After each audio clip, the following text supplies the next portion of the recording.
Fries rearrangement में हमारे पास अगर सबस्ट्रेट आपको इस तरीके से कोई भी दिया है, ओ एसाइल टाइप का है ना, ऑक्सीजन के साथ एसाइल टाइप का ग्रुप दिया है और एरो के ऊपर आपके पास प्रेजेंट है लुईस एसिड, तो लुईस एसिड क्या करेगा, इलेक्ट्रॉन एक्सेप्ट करेगा। अब एक्सेप्ट करने के लिए आप चाहो तो यहाँ ऑक्सीजन के लोन पे डोनेट करवा के दूसरे ऑक्सीजन पे नेगेटिव चार्ज बनवाओ और फिर वो नेगेटिव किसको डोनेट करवा दो, एल्यूमिनियम को या जो भी लुईस एसिड आपने दिया है उसे।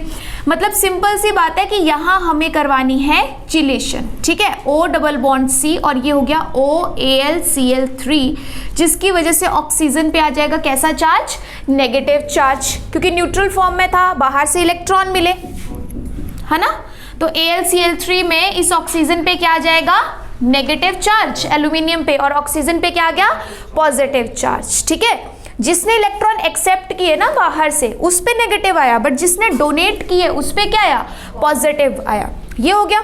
तो अब हमारे पास यहाँ पे क्या होगा कि ये जो पॉजिटिव चार्ज आया है इसको आप इस फॉर्म में बनाओगे तब भी ये कार्बन आपके पास क्या हो जाएगा, इलेक्ट्रोफिलिक। अगर ऐसे ना बनवा के आप डायरेक्ट इसकी या फिर आप ऐसे करवाते, ठीक है, यहाँ पे डायरेक्ट इलेक्ट्रॉन्स कहाँ से दे देते, जो आपको ऑक्सीजन ऊपर दिख रहा है, मतलब दोनों ही मैकेनिज्म सही है, गड़बड़ किसी से भी नहीं है।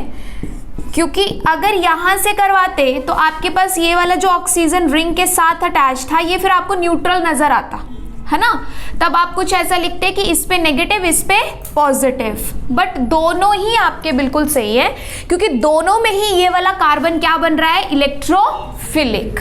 क्या बन रहा है, इलेक्ट्रोफिलिक।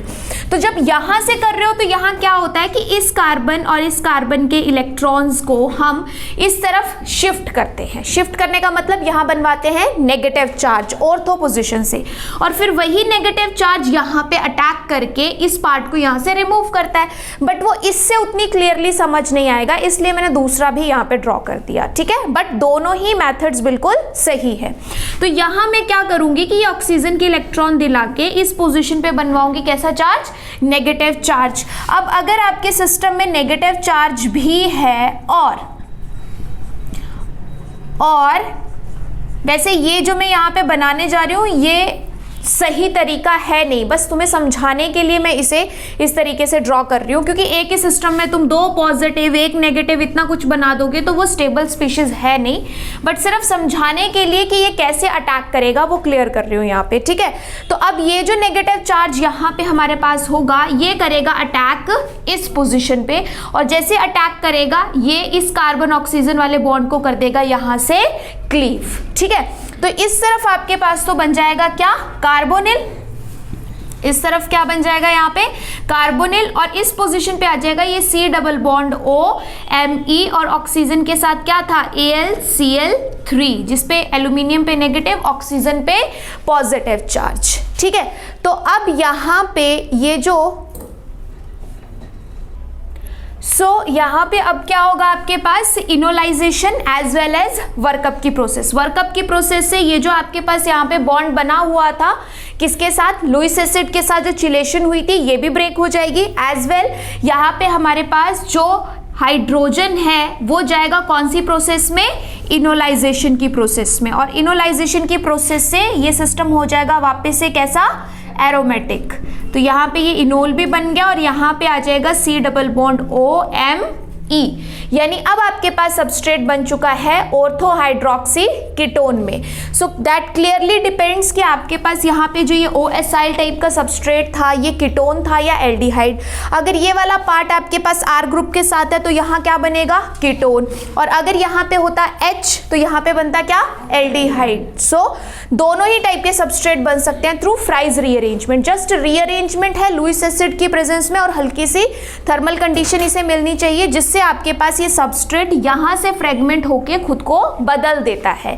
पहले एक ही सब्स्टिट्यूएंट की फॉर्म में था, after rearrangement with the help of Lewis acid वो ऑर्थो पोजीशन पे उस एल्डिहाइड या कीटोन को ले आता है, ठीक है। And now your substrate is ready for Deccan reaction. तो इस तरीके से आपने याद रखनी है ये छोटी छोटी बातें कि कौन सी नेमिंग रिएक्शन और किसके साथ लिंक कर रही है। जैसे आपको पहले बताया था कि डेकिन रिएक्शन जो है वो आपके पास रिमर टेमन के थ्रू भी बनवाया जा सकता है उसका सबस्ट्रेट। और आज आपने पढ़ा कि फ्राइज रीअरेंजमेंट के थ्रू भी डेकिन का सबस्ट्रेट तैयार करवाया जा सकता है। तो क्वेश्चन देने के लिए वो फर्स्ट स्टेप में तुम्हें दे देगा डेकिन, या फर्स्ट स्टेप में दे देगा या तो रिमरटेमन या फिर फ्राइज, और दूसरे स्टेप में दे देगा डेकिन। ऑलराइट, चलो नेक्स्ट करते हैं अब। So the next one is Beckmann rearrangement. तो बैकमैन रीअरेंजमेंट में आपको क्या कहा गया है कि आपके पास होना चाहिए ऑक्साइम या तो एल्डिहाइड का या फिर कीटोन का, जिसमें जनरली अगर मैं बिल्कुल बेसिक स्टेप से बताऊं तो जो रीअरेंजमेंट है वो कीटोन के साथ स्टार्ट करी थी। ठीक है, कीटोन होना चाहिए हमारे पास, कीटोन का हम बनवाएंगे क्या, ऑक्साइम। तो आपके पास कीटोन का ऑक्साइम बनाने का मतलब है कि N के ऊपर जो ये OH है और कार्बन के साथ डबल बॉन्ड है, तो जिस कार्बन पे डबल बॉन्ड N है उसके दोनों तरफ होने चाहिए R ग्रुप। अगर R ग्रुप है तो कीटोन का, बट अगर एक R आपका क्या है H, तो ये किसका ऑक्साइम हुआ, एल्डिहाइड का। तो जनरली हम प्रेफर करते हैं किसका, कीटोन का ऑक्साइम। एरो के ऊपर हमें कंडीशंस चाहिए कैसी, एसिडिक कंडीशंस। अब वो एसिड आपके पास चाहे मिनरल एसिड है चाहे आपके पास लुईस एसिड है, बोथ कंडीशंस आर परफेक्ट। ठीक है, दोनों चलेंगी। और प्रोडक्ट आपके पास बनता है साइक्लिक अमाइड जनरली, है ना।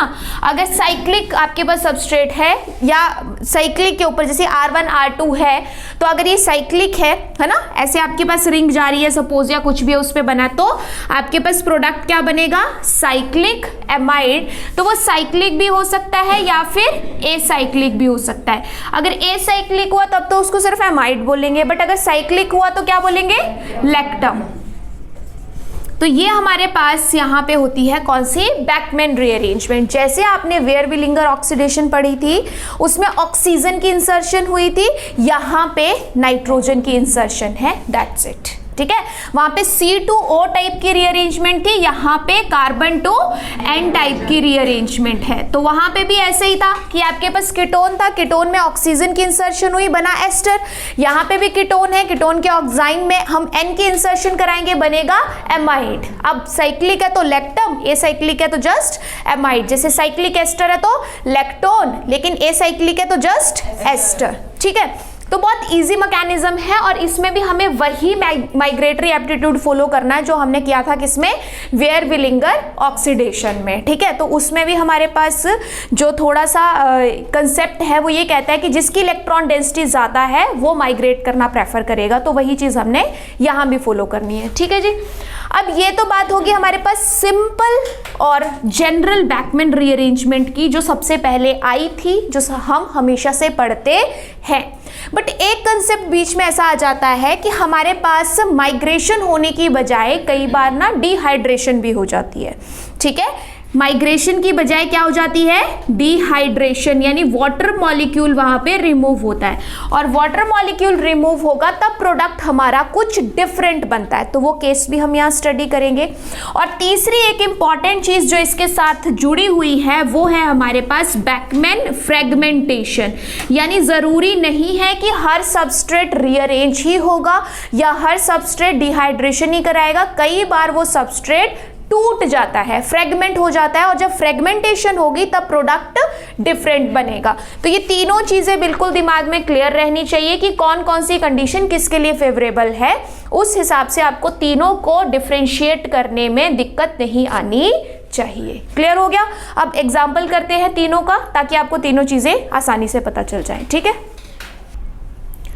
सो बैकमैन रीअरेंजमेंट में हमारे पास जैसे सपोज ये एग्जांपल दिया है। ठीक है, हो सकता है कि तुम्हें कीटोन का या एल्डिहाइड का ऑक्साइम बना बनाया दे दिया जाए, या हो सकता है कि ना भी दे, तो तुम्हें खुद भी बनाना आना चाहिए। तो करना क्या है, कुछ नहीं करना है, सिंपल तुम्हारे पास अगर सपोज ऐसा कोई कीटोन दिया है और मैं यहाँ पे दे रही हूँ NH2 विद OH।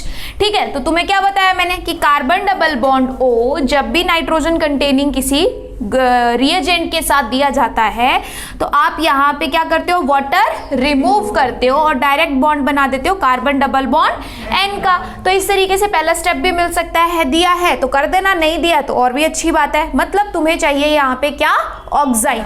अब ये ऑक्साइम किसका मिला हमें कीटोन का कैसे पता चला? क्योंकि जिस कार्बन और नाइट्रोजन के बीच डबल बॉन्ड है उनके पास दोनों क्या ग्रुप्स हैं? R ग्रुप्स है, ठीक है, इसलिए कीटोन का ऑक्साइम हुआ। अब अगर मैं यहाँ पे H2SO4 दे रही हूँ तो it will give H plus and HSO4 negative, यही आयंस मिलेंगे, ठीक है। तो यहाँ पे OH के इलेक्ट्रॉन हम डोनेट करेंगे अगर H प्लस को, तो उसकी हो जाएगी क्या? प्रोटोनेशन। तो यहाँ पे सबसे फर्स्ट स्टेप यही होता है कि ऑक्साइम के पास जो OH है उसकी होगी प्रोटोनेशन। आफ्टर प्रोटोनेशन, क्योंकि वो एक गुड लिविंग ग्रुप बन चुका है, तो वो यहां से करेगा लीव, और जैसे वो यहां से लीव करेगा, वाटर जाएगा तो नाइट्रोजन पे आ जाएगा कैसा चार्ज? पॉजिटिव चार्ज, ठीक है। तो पॉजिटिव चार्ज का मतलब है कि डेफिशिएंसी क्रिएट हो जाएगी, और अगर डेफिशिएंसी सपोज नाइट्रोजन पे ऐसे है ना क्रिएट हो गई, तो इसे स्टेबलाइज करने के लिए यहाँ पे हमें करवानी पड़ेगी क्या?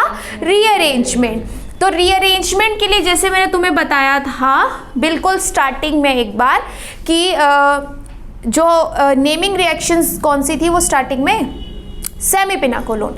सेमीपिनाकोलोन में अगर आपका सबस्ट्रेट रिजिड है तो उसमें जो माइग्रेट करने वाला बॉन्ड है वो जनरली प्रेफर किया जाता है कौन सा? एंटी पेरिप्लेनर, ठीक है। तो वो चीज़ यहाँ पे भी कई बार फॉलो की जाती है, मैं ऐसा नहीं कह रही हूँ कि हर बार, लेकिन कुछ जगह यहाँ भी फॉलो की जाती है कि रीअरेंजमेंट के लिए वो बॉन्ड प्रेफर करना होता है विच इज एंटी पेरिप्लेनर, ठीक है। वैसे तो डबल बॉन्ड का कोई वो है ही नहीं कि वो आपके पास किस तरीके से प्रेजेंट है, लेकिन हम ये मान के चल रहे हैं कि अगर मान लो इसको लीव करवाना है, तो लीव करवाने के लिए अगर हम इस बॉन्ड को माइग्रेट करते अगर आपके पास, तो वो ज़्यादा सही से दिखेगा। लेकिन ये तो बात हुई सिर्फ एक कंसेप्ट की, दैट इज एंटी पेरिप्लेनर। लेकिन हमने एक दूसरा कंसेप्ट और भी पढ़ा हुआ है, और वो क्या है? माइग्रेटरी एप्टीट्यूड का, ठीक है। मतलब हमारे पास जितने भी कंसेप्ट्स होते हैं उन सबको ध्यान में रखते हुए हमें देखना होता है कि अब कौन सा डोमिनेट करना चाहिए। ऐसा तो नहीं है ना कि एक बारी में हमने कह दिया कि माइग्रेटरी एप्टीट्यूड, दूसरी बारी में कह रहे हैं एंटी पेरिप्लेनर। हर चीज को ध्यान में रखो यहाँ पे, ठीक है। तो एंटी पेरिप्लेनर का तो चलो हम देख लेते हैं कि हमें ये करना है, ये करना है। जैसे अगर मैंने सपोज ऐसे ड्रॉ कर दिया तो मुझे ये करना चाहिए, अगर मैं इस तरफ को ड्रॉ करती तो मुझे ये करना चाहिए था, लेकिन ये तो मेरे हाथ में ना, तो मुझे खुद सोचना है कि जो पॉजिटिव चार्ज है वो किस तरीके की ज्योमेट्री लेता है। जनरली प्लेनर लेता है, और प्लेनर अगर लेगा तो मेरे पास कोई भी ऐसा वो ऑप्शन नहीं है कि उसको लेफ्ट बनाना है या राइट, उसके लिए सारा प्लेन बराबर होगा।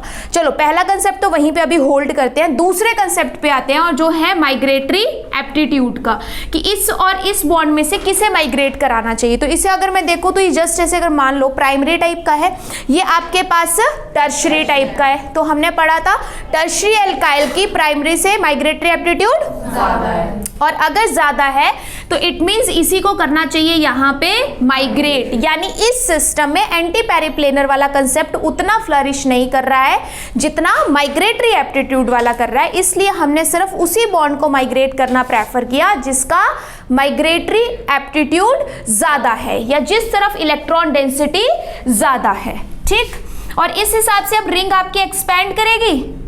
हाँ, ये 1, ये 2, 3, 4, 5, 6 और 7, 2 7 का बॉन्ड टूटेगा, 1 और 7 का बनेगा, ठीक है। तो आपके पास यहाँ पे जो रिंग है वो अब हो रही है 7 मेंबर्ड। और अगर ये फर्स्ट पोजीशन पे मेरे पास नाइट्रोजन था तो ये 2, ये 3, 4, 5, ये 6 और ये 7, और यहाँ पे हमारे पास है 6 मेंबर्ड रिंग। तो 6 पे भी मिथाइल था, 7 पे भी मिथाइल था। इसके अलावा क्या किसी और पोजीशन पे कुछ और आना चाहिए? कोई सब्स्टिट्यूएंट, कोई साइन, पॉजिटिव, नेगेटिव? कौन सी? सेकेंड पोजीशन पे आना चाहिए क्या? Positive charge. अरे खुद देखो यहाँ पे कि सेकेंड 7 का बॉन्ड टूटा है ना, दोनों का नुकसान हुआ, लेकिन 7 ने 1 के साथ बॉन्ड बना के खुद का कंपनसेशन कर लिया, लेकिन सेकंड का तो नहीं हुआ ना। तो सेकंड के इलेक्ट्रॉन चले गए तो उसपे कैसा चार्ज? डेफिशिएंसी वाला चार्ज, यानी पॉजिटिव चार्ज। और ऐसा करने के बाद हमें यहाँ पे एक मैंडेटरी स्टेप करवाना होता है, दैट इज यस, पढ़ के आए हो, क्या करवाना है? हाइड्रोलिसिस। हाइड्रोलिसिस में यहाँ पे आपके पास OH will attack on this, simple करा सकते हो, वाटर का भी कराओगे तो बाद में एक H एक्स्ट्रा निकालना ही पड़ेगा, इसलिए मैंने शॉर्ट में तुम्हें पहले ही OH नेगेटिव का अटैक करा के इसको क्या करवा दिया, न्यूट्रलाइज। और न्यूट्रलाइज कराने के बाद एक स्टेप और करवाना है, वो है यस टोटोमेरिज्म। आपके पास ये H यहां से उठ के किसकी तरफ जाएगा, नाइट्रोजन की तरफ, तभी तो तुम्हारा सिस्टम जो है वो एमाइड में कन्वर्ट होगा। और अगर एमाइड साइक्लिक है तो एक अलग नाम दिया जाएगा विच इज लैक्टम, ये है लैक्टम। तो इस तरीके से हमारी ये बैकमैन रीअरेंजमेंट प्रोसीड करती है। और अब अगर इसे तुम शॉर्ट में देखना चाहो तो तुम्हारे पास जिस कार्बन पे ऑक्साइन बना था, जिस कीटोन वाले कार्बन पे, है ना, ये वाले कार्बन पे ऑक्साइन बना था, इसके पास ये 2 R ग्रुप थे। तो अगर मैं नॉर्मल शॉर्ट वे में तुमसे पूछती कि किस तरफ इलेक्ट्रॉन डेंसिटी ज्यादा है, A या B, बी, तो हम बी वाली साइड ही करवाएंगे नाइट्रोजन की इंसर्शन। देख लो, हमने इसी वाली साइड नाइट्रोजन को जोड़ के आगे क्या बना दिया है, कार्बोनिल। तो वो शॉर्ट ट्रिक भी वैसे चलता है, उसमें तो हमें क्या करना होता है, सिर्फ ऑक्सीजन इंसर्ट करनी होती है ना, जो हमने पहले करी थी वेयरविलिंगर। इसमें यह है कि नाइट्रोजन की इंसर्शन तो होगी, लेकिन उसकी नेक्स्ट पोजिशन पे हमारे पास कार्बोनिल भी बनेगा, यानी ओवरऑल हमारे पास क्या बनेगा, साइक्लिक एमाइड। अगर सबस्ट्रेट हमने साइक्लिक लिया है तो सो बैकमैन रीअरेंजमेंट में हमने यहाँ पे शॉर्ट ट्रिक भी देख ली, मैकेनिज्म भी देख लिया, और बहुत इजी है, ठीक है, कुछ बहुत ज़्यादा दिक्कत वाली बात नहीं है, बहुत इजीली आप कर सकते हो। तो ये तो हुई जस्ट आपके पास क्या, बैकमैन रीअरेंजमेंट। ऑक्साइन से स्टार्ट किया, एरो के ऊपर आपके पास चाहे लुईस एसिड चाहे मिनरल एसिड दिया है, तो आपके पास कार्बोकेटाइनिक या केटाइनिक टाइप की, है ना, कंडीशन बनते हुए रीअरेंजमेंट होती है। Rearrangement depends on migratory aptitude, या जिस तरफ इलेक्ट्रॉन डेंसिटी ज़्यादा है। एंड आफ्टर दैट हाइड्रोलिसिस एक मैंडेटरी स्टेप है, वो करा के टोटोमेरिज्म करानी है। अगर आपके पास साइक्लिक है तो साइक्लिक अमाइड बन जाएगा, एसाइक्लिक है तो एसाइक्लिक बन जाएगा, या सिंपल अमाइड बन जाएगा। क्लियर? चलो अब करते हैं अगला एग्जांपल।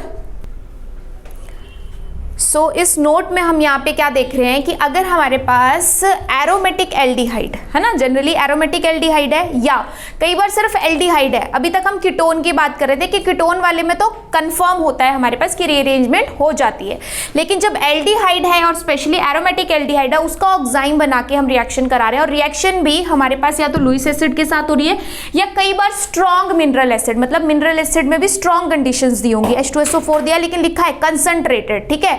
और specific Lewis acid, specific Lewis acid क्या, जैसे PCl5। अब PCl5 में फास्फोरस की ऑक्सीडेशन स्टेट क्या है, +5, तो ये भी लुईस एसिड का काम कर रहा है। POCl3 है, DCC है, H2PO4 है। इस तरीके के अगर डिहाइड्रेटिंग रिएजेंट, DCC क्या है, डिहाइड्रेटिंग रिएजेंट अगर दिया है, या स्ट्रॉन्ग एसिडिक कंडीशंस दिए हैं, या स्पेसिफिक लुईस एसिड दिए हैं, तब हमारे पास dehydration product will be the major.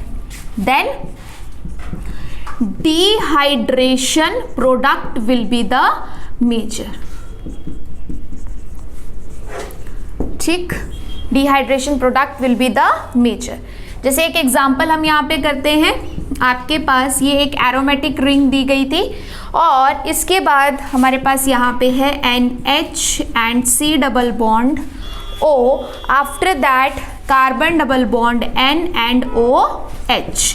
अब मुझे ये बताओ कि ये ऑक्साइम आपके पास किस चीज का है, एल्डिहाइड का। कैसे आपको पता चला, हाँ, जिस कार्बन पे डबल बॉन्ड NOH बना है उस कार्बन के पास एक H है और एक क्या है, R ग्रुप है, यानी H है तो ये किसका रहा होगा, एल्डिहाइड का, है ना, पता चल रही है ये चीजें। अब एल्डिहाइड का अगर ऑक्साइम आपको दिया गया है तो इसमें आपको सबसे पहला स्टेप सेम वही करना है जो आपने रीअरेंजमेंट में किया था, protonation. Yes, protonation of this OH। तो ये H+ आपको कहां से मिला, जो एसिडिक कंडीशन दी गई थी उससे मिला। प्रोटोनेशन होने के बाद अब यहां पे भी हमारे पास एक गुड लिविंग ग्रुप क्रिएट होगा, ठीक है। अब ये जो गुड लिविंग ग्रुप है ये ऐसे नजर आएगा OH2 में, ऑलराइट। अब हमारे पास यहाँ पे एक ऑप्शन ये था कि हम हाइड्रोजन या आर ग्रुप में से किसी एक को माइग्रेट करवाते नाइट्रोजन पे, फिर आगे प्रोसेस चलती, बट वो हमारे पास होता है जनरली कीटोन वाले केस में, मतलब उसमें वो सबसे ज़्यादा उसकी प्रायोरिटी रहती है कि मेरे को रीअरेंजमेंट ही करानी है। लेकिन यहाँ पे क्या होगा कि आपके पास जब H2SO4 दिया था तो H प्लस के साथ एक और चीज बनी होगी, दैट इज HSO4 नेगेटिव। तो वो HSO4 नेगेटिव को अगर कहीं एसिडिक प्रोटोन मिल पा रहा है तो वो उसे यहाँ पे रिमूव करेगा। एसिडिक की बजाय हम ये कह सकते हैं कि उसको डिहाइड्रेशन के लिए अगर कोई कंडीशन मिल पा रही है तो वो जरूर फॉलो करता है। और उसे कब मिलेगा वो प्रोटोन? जब एल्डिहाइड का होगा, कीटोन में तो मिलेगा नहीं। इसलिए ये क्या करता है कि इस प्रोटोन को यहाँ से लेके जाता है। अगर प्रोटोन को लेके गया तो इसके इलेक्ट्रॉन यही रहेंगे, इलेक्ट्रॉन यही रहेंगे, तो OH2 यहाँ से बाहर, यानी प्रोडक्ट में नजर आएगा cyanide, carbon triple bond N। बनाओ इसका प्रोडक्ट।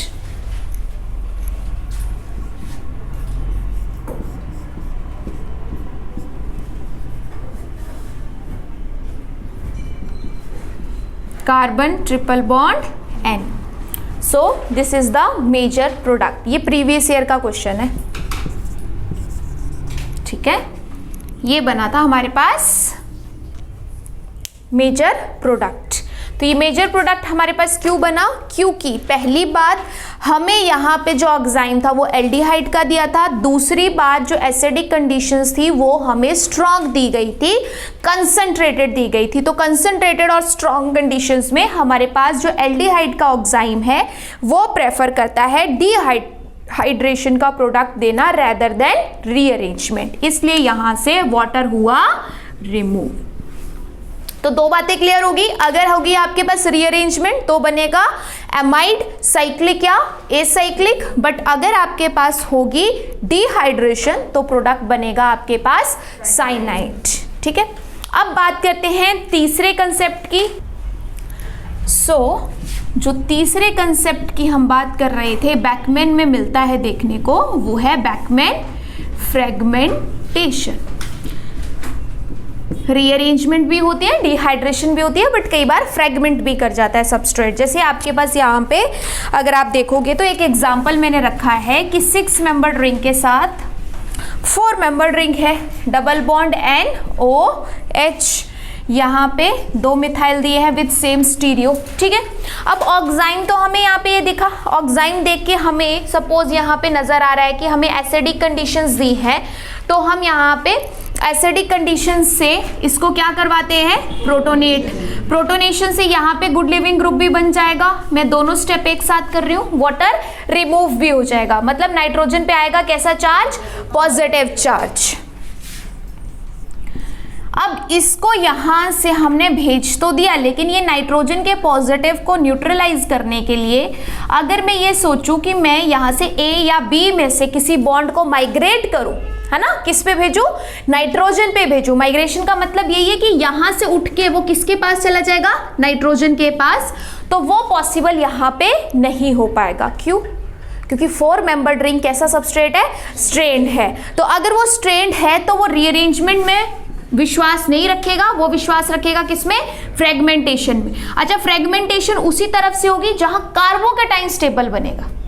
फ्रेगमेंटेशन उसी तरफ से होगी, मतलब 2 ऑप्शन रहेंगे हमेशा बॉन्ड के। तो हमारे पास अगर मैं यहां से इस बॉन्ड को तोड़ूं और यहां ट्रिपल बॉन्ड बनाऊं तो नाइट्रोजन का पॉजिटिव तो न्यूट्रलाइज हो जाएगा, लेकिन नया कार्बोकेटाइन बनेगा इस पोजीशन पे।